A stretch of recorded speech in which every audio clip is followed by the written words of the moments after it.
Checkity check. Check, check. Mic check. All right, all right, all right.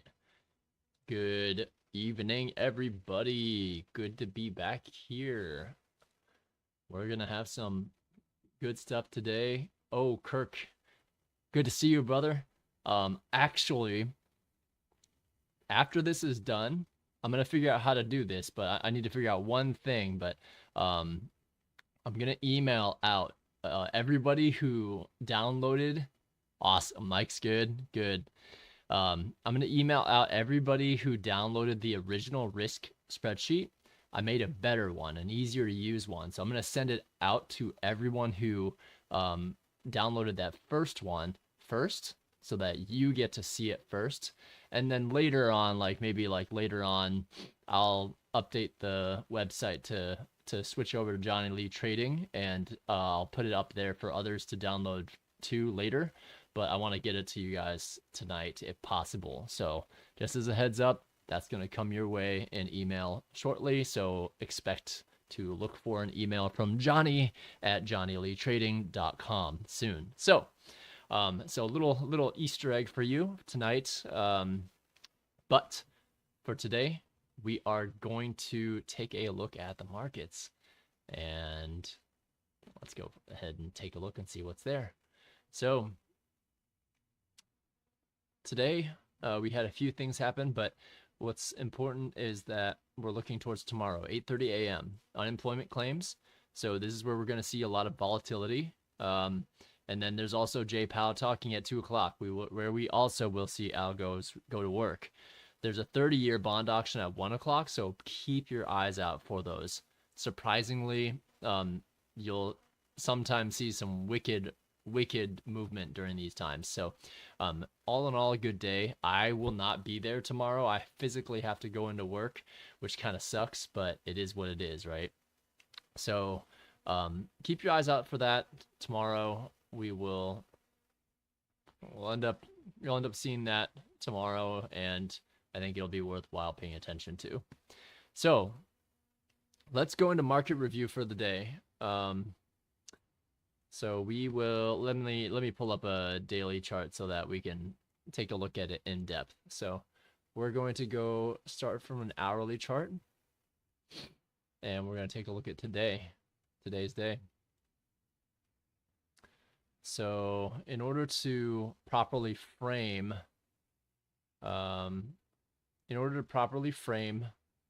we need to start on Monday here. And then we have Tuesday, and then we see Wednesday, right? So what we want to take a look at on this is that we could see that we opened, right? We knew we were on the tail end of a really bullish week. And we also knew, let me go to the daily, do this right. We also knew that we had some liquidity here. So this is the daily chart, right? We had some liquidity on yesterday, and we knew that that was going to be a key level. If we expected price to continue moving forward, we did not want to see price close around the 50% mark. We wanted to see it either come up here and take this and head downwards, or maybe even take the close here. So that's what we were looking for on the daily charts, right? These are the higher time frame levels that you need to be aware of. And yes, we did mark some of the higher levels up here, but it still remains to be seen if we're going to reach up there or not. It's very, very difficult to tell right this moment. Let me turn on my market data so we get the latest from this morning's work, or this day's work.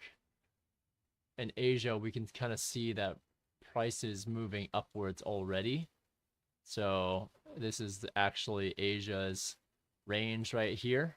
So kind of see it's consolidating in that area. So we're going to have to keep an eye out to see what happens.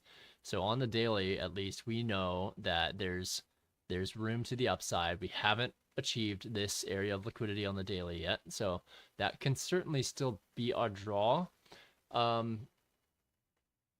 I imagine there's going to be some semblance of a retracement, though, because look at this there's this fair value gap on the daily now.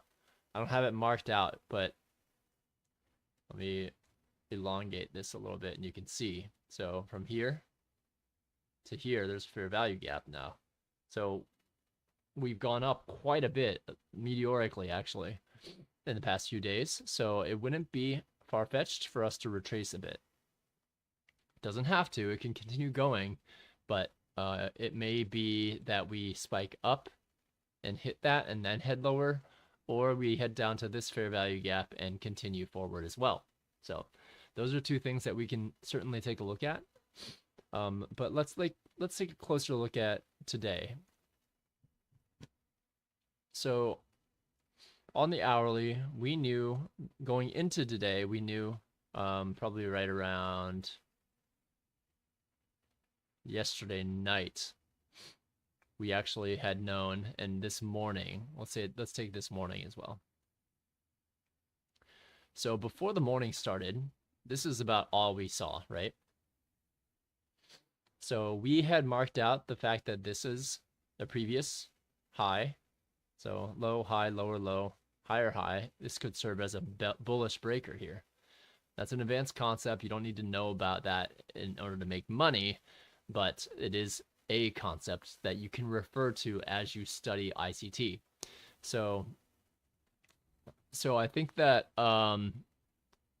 what we marked out at the beginning of the day was this London low over here, right there, and yesterday's high. So those were key levels for me that I was going to refer to. And lo and behold, what happens right at the open, we spike up above yesterday's high. We take that buy side liquidity. And then what happens? Immediately to the downside within that hour. So what I want to show you, and I'll use one of my lower time frames to show. Actually, let me see. Let's go down to 1 minute just to be. We're gonna skip some time here and go straight to the lower time frame.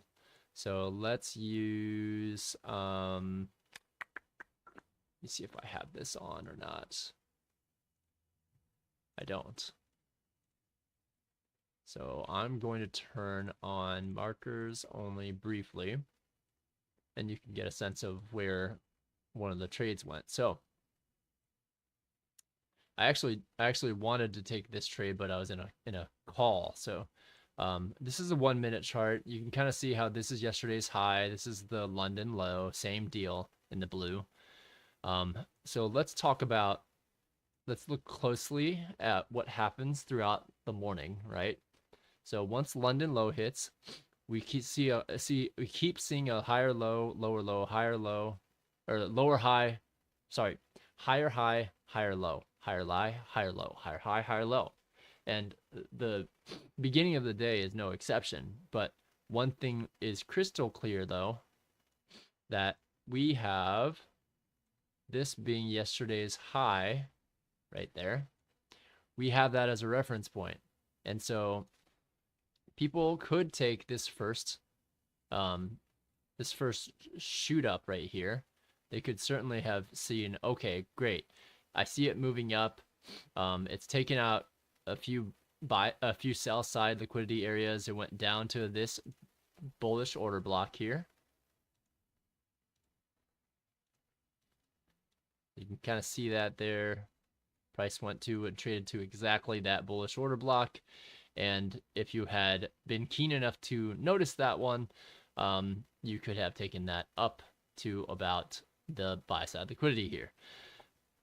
I didn't take that. I wasn't here for it. So I waited out the morning to see this. So what do I see here? I see a short-term low violated with some fervor. And so we see price head all the way back down. That's a huge range, and it took out the weekly. It took out a lot of sell side liquidity there. So what do I look for that next, right?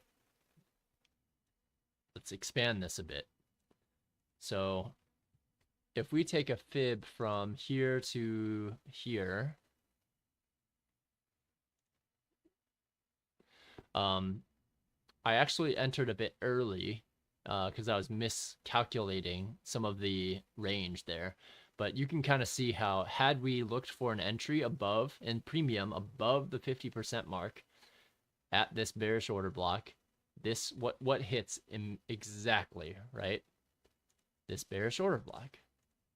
So this hits exactly. This is where a truly disciplined entry would have been above the equilibrium point in a premium. And there's no fair value gaps here, but there is a consequent encroachment of this wick. So those confluences together would have made that a perfect entry. I entered a little bit early, and so what ends up happening is it goes down, then takes out that low. We see it consolidate a little bit throughout the day. You saw this on the 1 minute chart, right? I held my stop around here. And what happens? We set London's low, sell side liquidity here. We set our stop limit or our buy limit right there. And what happens? Right at that moment, it rejects and comes back up, right? Now, we do end up going a bit further. So let's go up to the 15-minute just to allow for us to see some things. So we see this high, low, higher high, lower low, bearish breaker, continuation downwards, right? So you can kind of see that I guess I could probably put it from here. And oh gosh, this breaker, it's probably reasonable to put it here actually, because this is the high, low, higher high, displacement lower, return to breaker, and then continuation downwards. So let me see if we can find something a little bit more clean on the 5 minute here. So on the 5 minute, I think we took from this candle high to this candle low. And that still doesn't give us what we want. But it gives you roughly an idea of this is called, what we're doing here is called a swing projection. So this is something that you'll learn in different classes of ICT. Basically, when you have this set up, as you've been rising into a premium, and you see a high, a low, and a higher high, after you took out a key level, which is this 15,412, once you see that taken out and we see displacement lower, below this short-term low, that's when we start looking for entries to head lower. So fair value gaps for 2022 model, bearish order blocks that we have here. We want to look for those kinds of entries on the lower time frames as well, so that we can get a sense of where price can go to. And we put a Fibonacci from the high, from that high, low, higher high. That low to higher high leg is where we place it, and we have levels to the downside of 50, 100, 150. So you can kind of get a sense of like, hey, usually one standard deviation down is where you can target. And it does target right in the middle of this. Yes, you would have lost out on about 10, 20 points here. But had you tried to be greedy and look for the larger swing projection, that would have been a little bit more pricey for you, because you would have lost out and price would have gone against you. So this concept of swing projections is one of ICT's lessons as you go through his core content. And actually, I think he talks about it in the 2022 model as well. But swing projections can be a good way for you to analyze how far something can run. At least one standard deviation is typically safe. So that's a nice little nugget you can add to your repertoire. And it's really key that you go study that concept. I'm not going to be one that rehashes ICT's concepts, but to make it simpler, you need to learn about breakers first. There's a whole lesson on those. And you need to learn about swing projection, which is a whole nother lesson on those too. So So we know that it's heading down that way, and that's enough. I took this trade from here. And let's go back down to the 1 minute so we can see this, okay?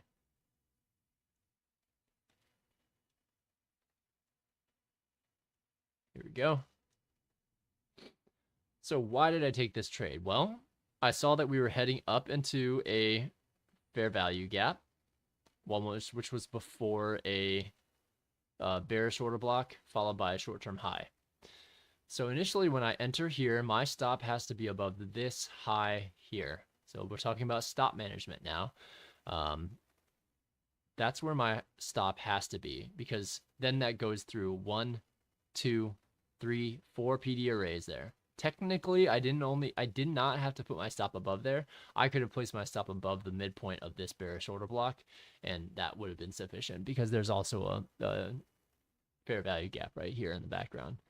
So 3 of ICT's PD arrays is what he uses as a indication that you might be offsides if it goes against you and runs through 3 premium discount arrays. So that's what I use as well. That's what you can use. And I saw that there's this bearish breaker here. So high, low, higher, high here on the lower time frame, right? This is a 1 minute time frame. What does price do? It returns to this. This can serve as a mitigation block where you have people who went long. This impulse leg down caught them with their pants down. They're seeing that price is back up to break even. They want to sell to get out, and smart money wants to sell to go down further as well. So I ride that all the way down. This probably stopped a lot of people out, but I knew my terminus and we got out here. And that was really the core trade of the day. I mean, I copied that across a whole bunch of different accounts, and I think let me see if I can pull this up here. So this is what my profits on the performance accounts looks like. You'll note the red one there is I was green and I decided to trade at the end of the day, and that's not good. When you're green, you let that be green. I was gambling with that. I was not disciplined. I was distracted, and so I lost money. But then I gained a lot more money in other accounts, right? So you can do the same thing too once you have multiple accounts, but focus on one at the time. Just one is all you need right this moment. And if you can just get one consistent enough, that is all you need. If you can do one, you can do like 2. If you can do 2, you can do 4. It's very, very simple, but it takes time. So don't rush to get to where I'm at, where I'm copying across 4 different accounts at a time. So another thing about that, there's 19 or so accounts there, right? So if I go in increments of 3 and 4, that means there's 5 groups of trades that I'm taking and setting any given time. So I aim to not get there, but I'm currently doing that to minimize risk as well. If a trade goes against me, it doesn't multiply 19 times. It multiplies only 4 times. So that's where I'm at right now. You don't have to use Trade Copier until you get consistent. In fact, it's just a way to blow more accounts. So that's it for the trade review for today. Let's get rid of our data markers, and that was the trade for the day, honestly. I can go back to the hourly. I knew that was going to be the trade because we had a premium yesterday. Asia and London did not take that out. They have a singular sell side liquidity here. So I was looking for liquidity to be taken on the upside first, and then to aim for liquidity on the downside. And it ends up going quite deep here before retracing, right? But ultimately, at the end of the day, the bodies tell the story. So we're still in this consolidation zone, right, this moment. So time will tell what tomorrow brings. So that brings us to tomorrow. What does that mean for tomorrow, you know? Where could we possibly go? Well, we talked about the daily already. We know that there's some liquidity above us that we could aim for. On the 4 hour, you can kind of see we're still in this kind of like consolidation zone. It's not great, not fantastic.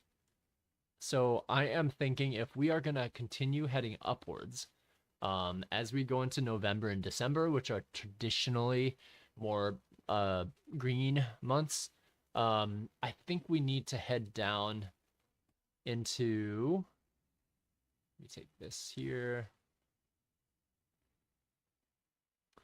So I think we need to head down. Oops, I just got rid of that. Let me try this as well. I want to see this. So you can kind of see how I'm using two different reference points, right? So on this Fibonacci, I'm using the body closes and opens, and I'm seeing where equilibrium is there. And I'm also taking the extremes and seeing where equilibrium is there.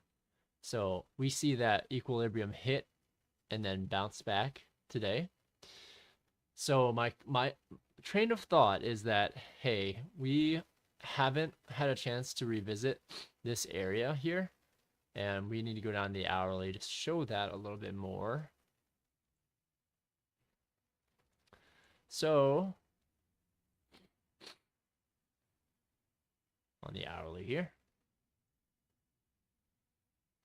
So we haven't had a chance to come down into this discount area. We engineered some liquidity down here. So I think that if we are going to head higher, we must come down here and take out this area of liquidity here. Because what else is here? Well, there's a low, high, lower low, displacement high. So this counts as a breaker. And I think if we return down into this fair value gap, we're likely to turn down back to 15257.50, which is this line here. And that will serve as a mitigation block for us to propel further on Thursday. That's my initial thoughts. I think that the low of the week is likely established, and there's probably a bit more expansion to go. But let's see what Powell says, you know. So I think that when we are looking for, if we are looking for targets to look for, well, you have a lot of buy side here with the 15,439 buy side wick consequent encroachment. I forgot to put the, let me see if this is on the daily or not. Yep. So let's rename that 1 day daily. And we see that there's a few other daily, oops. You'll see that there are a few other daily marks here. So one is like this, premium BISI low, or SIBI low. There's the order block, it's untouched. And premium SIBI high is also untouched. So there's a lot of liquidity to the upside, but again, we've risen meteorically. So we're gonna have to wait for price to get out of this candle body. Like you're in this range right now, right? So I think it's gonna be important for us to break out of that and become a breakout trader, basically. We just need indication that it's going to move outside. All right. So I think that's it for tomorrow. I mean, we know the downside target here. If we break through this, though, let's say we break through it, well, we know that there's this consolidation zone remaining. And we can pretty much see, remove this. We can pretty much see that this can serve as a mitigation block if the price does come back down here. And I think that's it. Nothing too crazy for tomorrow. Any questions? Let's see who's still here.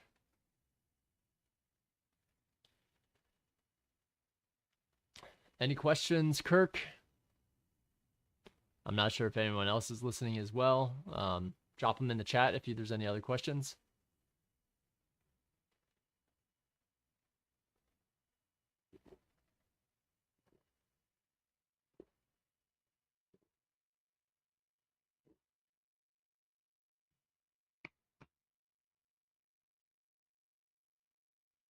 Anything you want reviewed differently?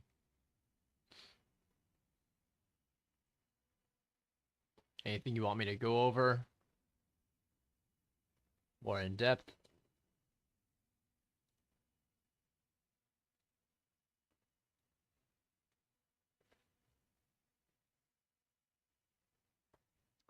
Sounds good. So it looks like pretty much everyone's pretty golden, peachy.